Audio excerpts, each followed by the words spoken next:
ಎಲ್ಲರಿಗೂ ನಮಸ್ಕಾರ ಸ್ನೇಹಿತರೆ. ಭಾರತ ಮತ್ತು ಇಂಗ್ಲೆಂಡ್ ನಡುವಿನ ಎರಡನೇ ಟಿ20 ಪಂದ್ಯದಲ್ಲಿ ನಮ್ಮ ಭಾರತದ ಪ್ಲೇಯಿಂಗ್ 11 ನಲ್ಲಿ ವೈಭವ್ ಸೂರ್ಯವಂಶಿ ಅವರು ಕಾಣಿಸಿಕೊಳ್ಳಲಿದ್ದಾರೆ ಮತ್ತು ಎರಡನೇ ಪಂದ್ಯಕ್ಕೆ ಡೆಬ್ಯೂಟ್ ಮಾಡಲಿದ್ದಾರೆ ಅನ್ನೋ ಸುದ್ದಿ ಕೇಳ್ತಾ ಬರ್ತಾ ಇದ್ದಂತಾನೆ ವೈಭವ್ ಸೂರ್ಯವಂಶಿ ಅವರ ಬಗ್ಗೆ ಇಂಗ್ಲೆಂಡ್ ನ ನಾಯಕ ಆಗಿರುವಂತ ಹ್ಯಾರಿ ಬ್ರೂಕ್ ಅವರು ದೊಡ್ಡ ಸ್ಟೇಟ್ಮೆಂಟ್ ಮಾಡಿದ್ದಾರೆ ಮತ್ತು ದೊಡ್ಡ ಸವಾಲೇ ಹಾಕಿದ್ದಾರೆ.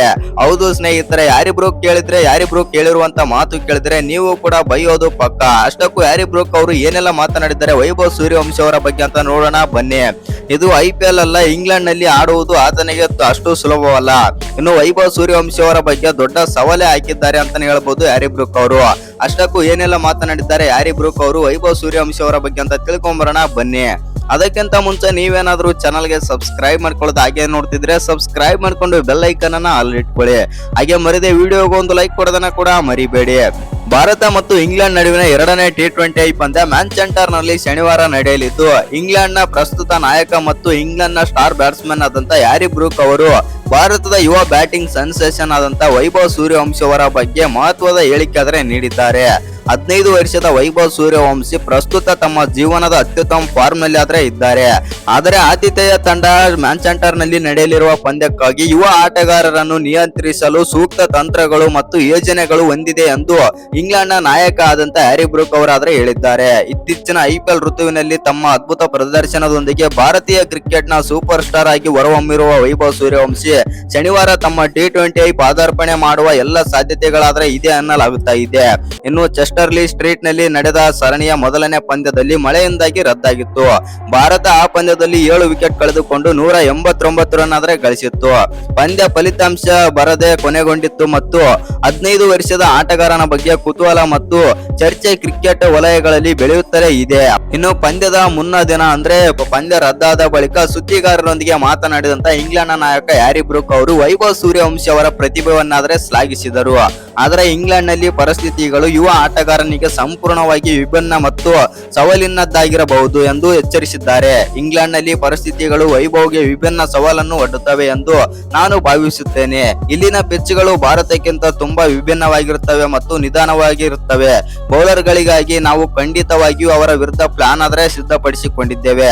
ಆದರೆ ನಮ್ಮ ಯೋಜನೆಗಳು ಸಂಪೂರ್ಣವಾಗಿ ಕೆಲಸ ಮಾಡುತ್ತವೆ ಎಂದು ನಾನು ಹೇಳುತ್ತಿಲ್ಲ, ಏಕೆಂದರೆ ಅವರು ಯಾರು ನಂಬಲಾಗದಷ್ಟು ಚೆನ್ನಾಗಿ ಆಡ್ತಾ ಇದ್ದಾರೆ ಎಂದು ವೈಭವ್ ಬಗ್ಗೆ ಅವರ ಆಟದ ಬಗ್ಗೆ ಶ್ಲಾಘಿಸಿದರು ಅಂತಾನೆ ಹೇಳ್ಬೋದು ಇಂಗ್ಲೆಂಡ್ ನ ನಾಯಕ ಹ್ಯಾರಿ ಬ್ರೂಕ್. ಇನ್ನು ಹ್ಯಾರಿ ಬ್ರೂಕ್ ಅವರು ಈ ತರನು ಕೂಡ ಮಾತಾಡಿದ್ದಾರೆ. ನಾನು IPL ಅಲ್ಲಿ ಆಡಿದ್ದೇನೆ ಮತ್ತು ಭಾರತೀಯ ಕ್ರಿಕೆಟ್ ನ ಸುತ್ತಲಿನ ಒತ್ತಡ ಮತ್ತು ಅಭಿಮಾನಿಗಳ ಬಳಗವನ್ನು ಅವರು ನೇರವಾಗಿ ನೋಡಿದ್ದಾರೆ. ವೈಭವ್ಗೆ ರನ್ ಗಳಿಸುವುದಕ್ಕಿಂತ ಹೆಚ್ಚಾಗಿ ಭಾರತೀಯ ಕ್ರಿಕೆಟಿಗನಾಗಿ ಬರುವ ಒತ್ತಡ ಮತ್ತು ಜನಪ್ರಿಯತೆಯನ್ನು ನಿಭಾಯಿಸುವುದು ಕಠಿಣ ಪರೀಕ್ಷೆಯಾಗಿದೆ ಎಂದು ಹ್ಯಾರಿ ಬ್ರೂಕ್ ಆದ್ರೆ ನಂಬಿದ್ದಾರೆ. ನನಗೆ ಭಾರತದಲ್ಲಿ ಆಡುವ ಉತ್ತಮ ಅನುಭವವಿದೆ, ಆದರೆ ಭಾರತದಲ್ಲಿ ಭಾರತೀಯ ಕ್ರಿಕೆಟಿಗನಾಗಿರುವುದು ಸಂಪೂರ್ಣವಾಗಿ ವಿಭಿನ್ನ ಸವಾಲಾಗಿರಲಿದೆ ಎಂದು ನಾನು ನಂಬುತ್ತೇನೆ. ಇನ್ನು ವೈಭವ್ ಸೂರ್ಯವಂಶಿಗೆ ದೊಡ್ಡ ಸವಾಲೆಂದರೆ ಇಷ್ಟು ಚಿಕ್ಕ ವಯಸ್ಸಿನಲ್ಲಿ ಲಕ್ಷಾಂತರ ಅಭಿಮಾನಿಗಳ ಗಮನ ಮತ್ತು ಮಾಧ್ಯಮ ಒತ್ತಡ ಮತ್ತು ನಿರೀಕ್ಷೆಗಳನ್ನು ಅವರು ಹೇಗೆ ನಿಭಾಯಿಸಬೇಕಿದೆ ಎಂದು ಹ್ಯಾರಿ ಬ್ರೂಕ್ ಆದ್ರೆ ತಿಳಿಸಿದರು. ಹೌದು ಸ್ನೇಹಿತರೆ, ಒತ್ತಡ ಏರಬಾರದೆಂದು ಸಲಹೆ ಕೂಡ ಕೊಟ್ಟರು. ವೈಭವ್ ಅವರ ಸುತ್ತಲಿನ ಅತಿಯಾದ ಪ್ರಚಾರ ಮಾಡಿ ಒತ್ತಡ ಏರಬೇಡಿ ಎಂದು ಅಭಿಮಾನಿಗಳಿಗೆ ಕಿವಿ ಮಾತು ಕೂಡ ಹೇಳಿದರು. ಒಬ್ಬ ಆಟಗಾರನ ಮೇಲೆ ಇಷ್ಟು ಬೇಗ ಹೆಚ್ಚು ಒತ್ತಡ ಏರುವುದು ಅನ್ಯಾಯ. ಅವರು ಕೇವಲ 1 ಅಥವಾ 2 IPL ಋತುಗಳನ್ನು ಮಾತ್ರ ಆಡಿದ್ದಾರೆ ಮತ್ತು ಅವರು ಭಾರತೀಯ ತಂಡದ ಭಾಗವಾಗಿದ್ದಾರೆ. ಈ ಪ್ರಯಾಣದಲ್ಲಿ ಅವರಿಗೆ ಮಾರ್ಗದರ್ಶನ ನೀಡಲು ಅವರ ಸುತ್ತಲೂ ಕೂಡ ಒಳ್ಳೆಯ ಜನರಿದ್ದಾರೆ ಎಂದು ನನಗೆ ತಿಳಿದಿದೆ.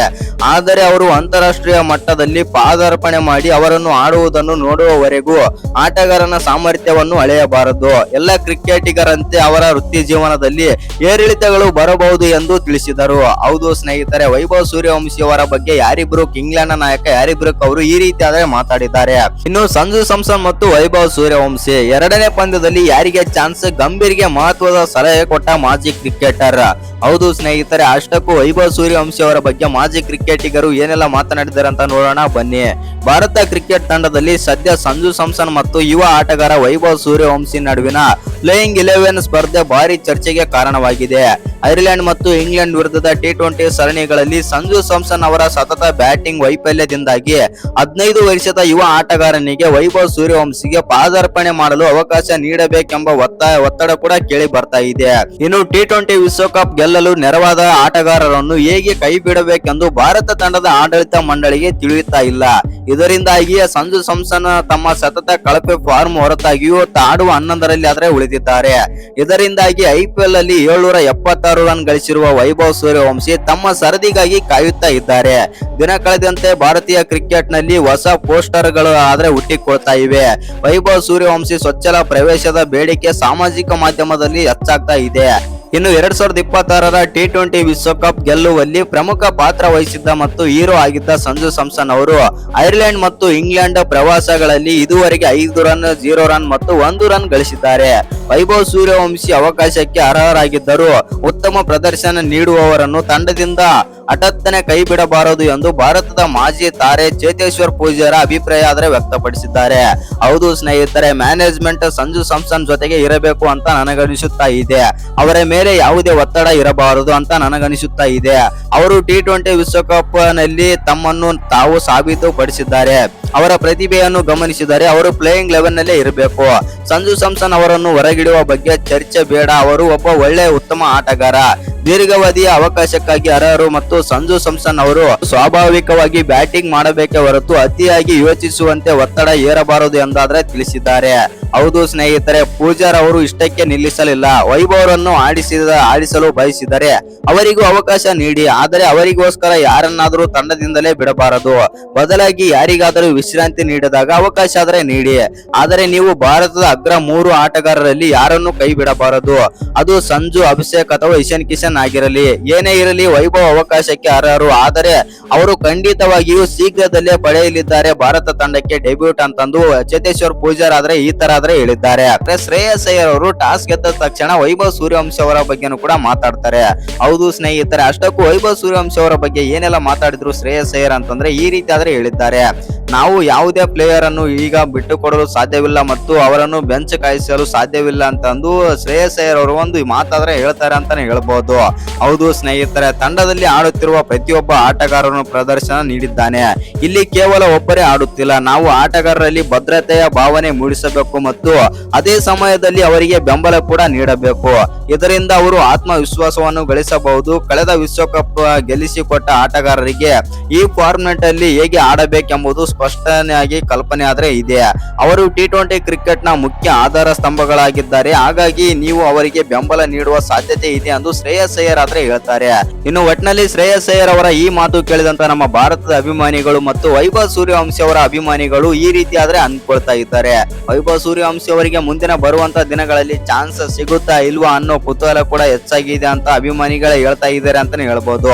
ಒಟ್ನಲ್ಲಿ ಹೇಳ್ಬೇಕಂತಂದ್ರೆ ಸಂಜು ಸ್ಯಾಮ್ಸನ್ ಫಾರ್ಮ್ ಮತ್ತು ಇಶಾನ್ ಕಿಶನ್ ಅವರ ಬ್ಯಾಟ್ ನಿಂದ ರನ್ ಬಾರದೇ ಇರೋ ಕಾರಣದಿಂದಾಗಿ ಇವರಿಬ್ಬರಲ್ಲಿ ಒಬ್ಬರನ್ನು ತೆಗೆದು ನಮ್ಮ ವೈಭವ್ ಸೂರ್ಯವಂಶಿ ಅವರಿಗೆ ಅವಕಾಶ ನೀಡುವ ಚಾನ್ಸಸ್ ಹೆಚ್ಚಿದೆ. ಆದ್ರೆ ನಾಯಕನ ಮಾತು ಕೇಳಿದ್ರೆ ಅವರಿಗೆ ಇನ್ನೂ ಕೂಡ 2 ಅಥವಾ 3 ಪಂದ್ಯಗಳಲ್ಲಿ ಚಾನ್ಸ್ ಸಿಗೋದು ಅನುಮಾನ ಅಂತಾನೆ ಹೇಳ್ಬಹುದು. ಇನ್ನು ವೈಭವ್ ಸೂರ್ಯವಂಶಿ ಅವರಿಗೆ ಚಾನ್ಸ್ ಸಿಕ್ಕರೆ ಎಷ್ಟು ರನ್ ಬಾರಿಸಬಹುದು ಮೊದಲನೇ ಪಂದ್ಯದಲ್ಲಿ ಅಂತ ಕಮೆಂಟ್ ಮಾಡಿ. ಇನ್ನು ಇಂಗ್ಲೆಂಡ್ ವಿರುದ್ಧದ ಮೊದಲನೇ T20 ಪಂದ್ಯದಲ್ಲಿ ಭಾರತ ತಂಡ ಅದ್ಭುತ ಬ್ಯಾಟಿಂಗ್ ಪ್ರದರ್ಶಿಸಿ ಎದುರಾಳಿ ತಂಡಕ್ಕೆ 190 ರನ್ಗಳ ಬೃಹತ್ ಗುರಿ ಆದರೆ ನೀಡಿತು. ಇಂಗ್ಲೆಂಡ್ ಪ್ರವಾಸದಲ್ಲಿರುವ ನಮ್ಮ ಭಾರತ T20 ತಂಡವು ಐರ್ಲೆಂಡ್ ವಿರುದ್ಧದ ಸರಣಿಯ ಹಿನ್ನಡೆಯನ್ನು ಮರೆತು ಹೊಸ ಉತ್ಸಾಹದೊಂದಿಗೆ ಕಣಕ್ಕಿಳಿದು ಅತ್ಯುತ್ತಮ ಪ್ರದರ್ಶನ ಆದರೆ ಕೊಟ್ಟಿದೆ. ರಿವರ್ ಸೈಡ್ ಮೈದಾನದಲ್ಲಿ ಬುಧವಾರ ನಡೆದ ಪಂದ್ಯದಲ್ಲಿ ಟಾಸ್ ಗೆದ್ದ ನಮ್ಮ ಭಾರತ ತಂಡದ ನಾಯಕ ಶ್ರೇಯಸ್ ಅಯ್ಯರ್ ಮೊದಲು ಬ್ಯಾಟಿಂಗ್ ಮಾಡಲು ನಿರ್ಧಾರ ಮಾಡಿದ್ದರು. ಆರಂಭದಲ್ಲಿ ಕೆಲವು ಪ್ರಮುಖ ವಿಕೆಟ್ ಕಳೆದುಕೊಂಡರೂ ಕೂಡ ಮಧ್ಯಮ ಕ್ರಮಾಂಕದ ಬ್ಯಾಟರ್ ಗಳ ಜವಾಬ್ದಾರಿಯುತ ಆಟದಿಂದಾಗಿ ನಮ್ಮ ಭಾರತ ತಂಡ 20 ಓವರ್ಗಳಲ್ಲಿ 7 ವಿಕೆಟ್ ಕಳೆದುಕೊಂಡು 189 ರನ್ ಆದ್ರೆ ಕಲೆ ಹಾಕಿತ್ತು. ಹೌದು ಸ್ನೇಹಿತರೆ, ಸರಣಿಯ ಮೊದಲನೇ ಪಂದ್ಯದಲ್ಲಿ ಭಾರತ ತಂಡದ ಆರಂಭ ಆಶಾದಾಯಕವಾಗಿರಲಿಲ್ಲ. ಆರಂಭಿಕ ಬ್ಯಾಟರ್ ಆದಂತ ಸಂಜು ಸ್ಯಾಮ್ಸನ್ ಕೇವಲ 1 ರನ್ ಗಳಿಸಿ ಔಟ್ ಆದರೆ ಆನಂತರ ಬಂದಂತ ಇಶಾನ್ ಕಿಶನ್ ರನ್ ಗಳಿಸದೆ ರನ್ಔಟ್ ಆಗುವ ಮೂಲಕ ನಿರಾಶೆ ಆದರೆ ಮೂಡಿಸಿದರು. ಕೇವಲ 6 ರನ್ಗಳಿಗೆ 2 ಪ್ರಮುಖ ವಿಕೆಟ್ ಕಳೆದುಕೊಂಡ ಭಾರತ ತಂಡ ಸಂಕಷ್ಟಕ್ಕೆ ಸಿಲುಕುವ ಲಕ್ಷಣಗಳಾದರೆ ಕಂಡು ಬಂದವು. ಆದಾಗ್ಯೂ ಪವರ್ ಪ್ಲೇ ಅವಧಿಯಲ್ಲಿ ಆಕ್ರಮಣಕಾರಿ ಆಟವಾಡಿದ ಅಭಿಷೇಕ್ ಶರ್ಮಾ ಕೇವಲ 6 ಓವರ್ಗಳಲ್ಲಿ ತಂಡದ ಮೊತ್ತವನ್ನು 61 ರನ್ಗಳು ತಲುಪುವಲ್ಲಿ ಪ್ರಮುಖ ಪಾತ್ರ ಆದರೆ ವಹಿಸಿದರು. ಮಧ್ಯಮ ಕ್ರಮಾಂಕದಲ್ಲಿ ಕಣಕ್ಕಿಳಿದ ನಾಯಕ ಶ್ರೇಯಸ್ ಅಯ್ಯರ್ ಮತ್ತು ಯುವ ಆಟಗಾರ ಅಭಿಷೇಕ್ ಶರ್ಮಾ ಇಂಗ್ಲೆಂಡ್ ಬೌಲರ್ ಗಳನ್ನು ಸಾಮರ್ಥ್ಯವಾಗಿ ಎದುರಿಸಿದರು. ಇವರಿಬ್ಬರ ಆಕರ್ಷಕ ಅರ್ಧಶತಕಗಳ ನೆರವಿನಿಂದ ನಮ್ಮ ಭಾರತ ತಂಡ ವೇಗದ ಮತ್ತಷ್ಟು ರನ್ ಗಳಿಸಲು ಸಾಧ್ಯವಾಯಿತು. ಶ್ರೇಯಸ್ ಅಯ್ಯರ್ ನಾಯಕ ಜವಾಬ್ದಾರಿಯುತ ಬ್ಯಾಟಿಂಗ್ ಪ್ರದರ್ಶನ ನಿರ್ದೇಶನ ಕೊಟ್ಟಾರೆ. ಆ ಕಡೆ ಸೈಡ್ ಇದ್ದಂತ ಅಭಿಷೇಕ್ ಶರ್ಮಾನು ಕೂಡ ಮೈದಾನದ ಮೂಲೆಗೂ ಬೌಂಡರಿ ಸಿಕ್ಸರ್ ಗಳ ಸುರಿಮಳೆಗೊಯ್ದರು. ಇನ್ನು ಇವರಿಬ್ಬರ ಜೊತೆ ಆಟವು ಭಾರತ ತಂಡಕ್ಕೆ ದೊಡ್ಡ ಮೊತ್ತದ ಬುನಾದಿ ಹಾಕಿಕೊಟ್ಟಿತು. ಹೌದು ಸ್ನೇಹಿತರೆ, ಇನ್ನು ಕೊನೆಯಲ್ಲಿ ಬಂದಂತ ದುಬೆನು ಕೂಡ ಅಬ್ಬರಿಸಿದರು. ಹೌದು ಸ್ನೇಹಿತರೆ, ಅಭಿಷೇಕ್ ಶರ್ಮಾ 24 ಬಾಲ್ಗಳಲ್ಲಿ 6-4 4 ಸಿಕ್ಸರ್ ಗಳ ಸಹಿತ 59 ರನ್ ಗಳಿಸಿ ಔಟ್ ಆದರು. ಆನಂತರ ಬಂದಂತ ತಿಲಕ್ ವರ್ಮಾ 13 ಬಾಲ್ಗಳಲ್ಲಿ 13 ರನ್ ಗಳಿಸಿ ಮತ್ತೆ ವಿಫಲರಾದರು. ಇವರು ಇರುವ ತನಕ ತಂಡದ ಸ್ಕೋರ್ ಬರೀ ಹಿನ್ನಡೆ ಅನುಭವಿಸಿತ್ತು. ಆದರೆ ತಿಲಕ್ ವರ್ಮಾ ಮತ್ತು ಅಯ್ಯರ್ ಇಬ್ಬರು 4ನೇ ವಿಕೆಟ್ಗೆ 32 ಬಾಲ್ಗಳಲ್ಲಿ 36 ರನ್ ಮಾತ್ರ ಗಳಿಸಿದರು.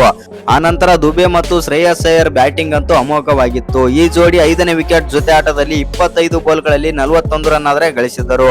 ಅಯ್ಯರ್ ಅವರು 18 ಓವರ್ ನಲ್ಲಿ ವಿಕೆಟ್ ಒಪ್ಪಿಸಿದರು ಮತ್ತು 47 ಬಾಲ್ಗಳಲ್ಲಿ 6-4 1 ಸಿಕ್ಸರ್ ಗಳ ಸಹಿತ 68 ರನ್ ಗಳಿಸಿ ಸಾದಿಕ್ ಮೊಹಮ್ಮದ್ಗೆ ವಿಕೆಟ್ ಒಪ್ಪಿಸಿದರು. ಆದರೆ ದುಬೆ ಮಾತ್ರ 21 ಬಾಲ್ಗಳಲ್ಲಿ 2-4 3 ಸಿಕ್ಸರ್ ಗಳ ಸಹಿತ ಅಜಯ 41 ರನ್ ಗಳಿಸಿ ನಮ್ಮ ಭಾರತ ತಂಡ ದೊಡ್ಡ ಸ್ಕೋರ್ ಕಲೆ ಹಾಕುವಲ್ಲಿ ಸ್ವಲ್ಪ ಕೈ ಆದ್ರೆ ಜೋಡಿಸಿದರು ಶಿವಮ್ ದುಬೆ. ಒಟ್ಟಿನಲ್ಲಿ ನಮ್ಮ ಭಾರತ ತಂಡ ಬಂದ್ಬಿಟ್ಟು ಈ ಪಂದ್ಯದಲ್ಲಿ ಗೆಲ್ಲುವ ಅವಕಾಶಗಳು ಹೆಚ್ಚ ಇದ್ದವು.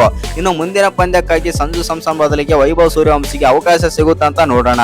ಇನ್ನು ಈ ವಿಡಿಯೋ ಇಷ್ಟ ಆಗಿದ್ರೆ ಒಂದು ಲೈಕ್ ಮಾಡಿ, ಶೇರ್ ಮಾಡಿ. ಹಾಗೆ ಇನ್ನು ಯಾರೇ ಚಾನಲ್ಗೆ ಸಬ್ಸ್ಕ್ರೈಬ್ ಮಾಡ್ಕೊಂಡಿಲ್ಲ, ಸಬ್ಸ್ಕ್ರೈಬ್ ಮಾಡ್ಕೊಂಡು ಬೆಲ್ ಐಕಾನ್ ಅನ್ನ ಆಲ್ ಇಟ್ಕೊಳ್ಳಿ. ಹಾಗೆ ಮರಿದೆ ವಿಡಿಯೋ ಒಂದು ಲೈಕ್ ಕೊಡೋದನ್ನ ಕೂಡ ಮರಿಬೇಡಿ.